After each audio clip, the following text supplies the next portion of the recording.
Productronica 2019. I'm joined by Michael Ford from Aegis. Hi. Hello again. Hello. How are you doing? First day of the show. Mm-hmm. What are Aegis bringing to the show? This time we have a great new technology. There's been a lot of hype about augmented reality. You know, you see all these demos with all the wonderful graphics, and you can interact with the environment around you, and those cost millions of dollars. Each kind of demonstration that you see, it looks great, but people are thinking, can I really utilize this technology in manufacturing? So what we've done with our factory optics solution is to go in a slightly different direction, but much more practical. So that, a lot of people today in their cars, they have a heads-up display. And we're used to that, it's a normal part of life now. We've produced a heads-up display for manufacturing. So that you put on a little light pair of glasses, you have a little image in your eye, and it's giving you instructions about what to do. So the technology itself is really simple, really easy to use, it's very affordable, and there's no extra work involved in creating data. But the effect that it has in manufacturing is a revolution, because you now have operators that can use both hands. And that is amazing. No more picking up the mouse, typing in on the keyboard. You can just look at a barcode and read it. You can record video for exact traceability and proof that you've complied with all of the operational instructions. It's amazing, actually. It really makes people part of the digital factory. Right.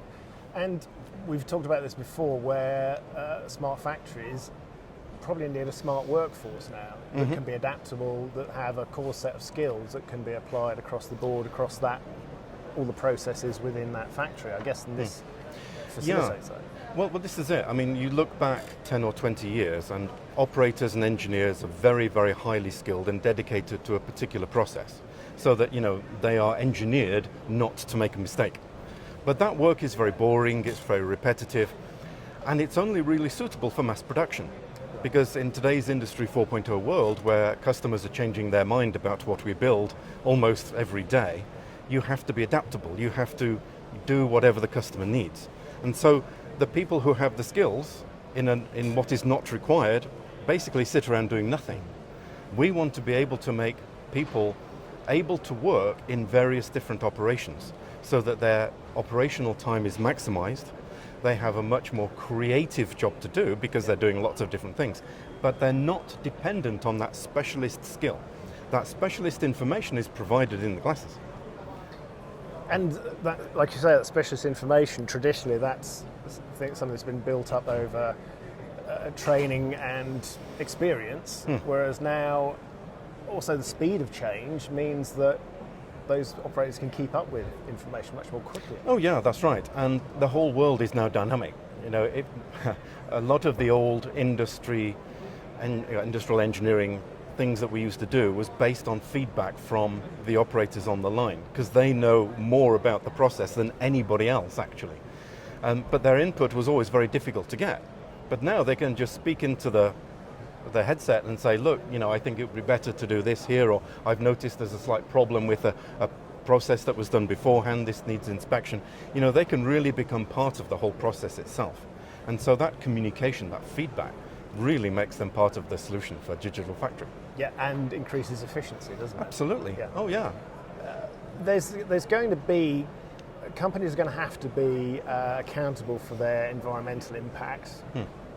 Or they already are, but there's a lot more emphasis going to be put on this. I'm sure, from the point of view of investors and shareholders, they're going to want to see, well, what are we doing to save the planet? So efficiency feeds into that as one of the key elements that can drive it, sure. That's the nice thing about it, really, because nobody wants to have a cost burden in manufacturing for doing something which is not directly related to the business. But the understanding of the energy consumption, of the efficiency of the plant, these are things that actually drive down costs. And we're looking at things like shipping products across the world, where the cost of shipping is more than the cost of manufacturing. The ability to now move that manufacturing to a local environment saves not just the cost, which is always nice, but it also saves on that transportation. And so with goods in electronics like mobile phones, because they're such a fashionable accessory these days, there is no time to ship them on the water or even by land. a lot of them are sent using aeroplanes. And to be able to cut down just a few of those flights actually can make quite a difference. So the goals kind of are separately driven. They are both driven by a business need, but they are actually satisfied by the Industry 4 digital factory. And it's interesting to see that so many different aspects of business are actually being resolved by one interoperable solution or set of solutions. Yes. Are you surprised personally by the fact that Industry 4 and CFX actually is becoming to the solution of a lot more things than you expected maybe? Industry 4, 5 years of pain really so far. And let's remember that industrial revolutions don't just happen overnight. I mean, these things do take a long time. But now we're at a stage where it's actually practical, where machines are able to bring information, which is then used to drive all of these applications. And that information is now available free of charge. But when I say free, I mean that there is no software development necessary, middleware, or kind of translation of all of the data points that the machine vendor gives. The Connected Factory Exchange, CFX, just does away with all of that layer of cost. Now, a layer of cost to a businessman in manufacturing is a layer of risk. Yes. And it's been the risk and the cost that has really prevented any form of real Industry 4.0 happening. But now people can try it without risk. Right. So you gather the data using CFX directly from the machines natively. You put that into a solution like ours, the Factory Logic's digital IIoT platform. That brings the context to the data. Now you can use it for anything. Right. Many interoperable solutions from different vendors can all be plugged into the same network to achieve all of the different goals. And obviously people will prioritize those applications that they need to satisfy the business needs that exist today. And as you said, I mean, the clue is kind of in the title, isn't it? Revolution. Revolutions take time to bed in, actually, and happen, actually become accepted. It's a case of acceptance often at the high levels of management that this is a viable solution. If the cost burden is removed, then it should be a lot more straightforward. Yeah, it's true. And, in the past, I mean, I was guilty of this myself. I mean, the first software I ever developed for manufacturing was back in the 1980s. It was a point solution. It solved a problem. Senior management were very happy that we were achieving a goal there. But they then saw cost and risk as, systems were homegrown, they expanded, they were difficult to support, technology kept on moving. People were coming in from the outside with their solutions, but they didn't really understand manufacturing. And so you've always had this kind of pressure for software to deliver in manufacturing. And the undercurrent that's always been the problem with making software reliable is that connection to gather the data, whether it's from people or it's from machines. So CFX is handy for the machines, that's all done and dusted now, and from the people linking them with this augmented reality. That is actually the revolution that drives the Industry 4.0 revolution. Right, yes. And so it's really satisfying for me because I see now things from the business perspective. I know that people are looking for return on investment in 6 months. Yes. They used to talk about 2 years, now they're talking about 6 months. And unless you can show that value, nothing is going to happen.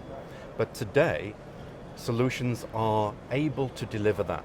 And it's based on these standards, it's based on these technologies that are now mature and evolved. Right. It's so satisfying to be a part of that, finally.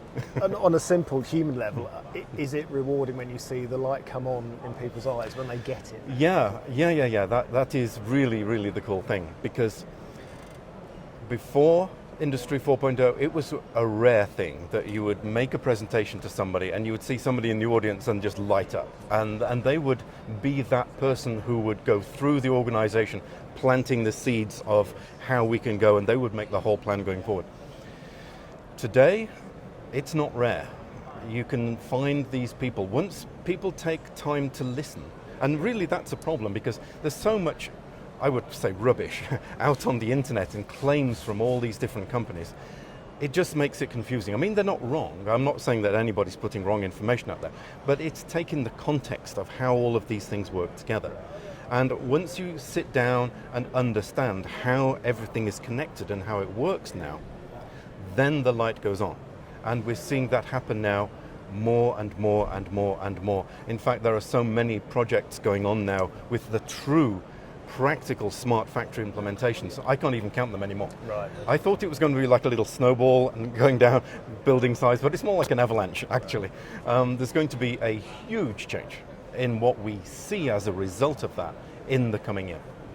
Fantastic. It was a good place to be, but it's taken you 5 years of hard work, actually. Oh yeah, and the 20 years before that to develop the technology, but it's all coming together, and that is a great thing. That's fantastic. Well, thanks for talking to us again, Michael. Okay, and thank look forward to seeing you around the show, I'm sure. Yeah.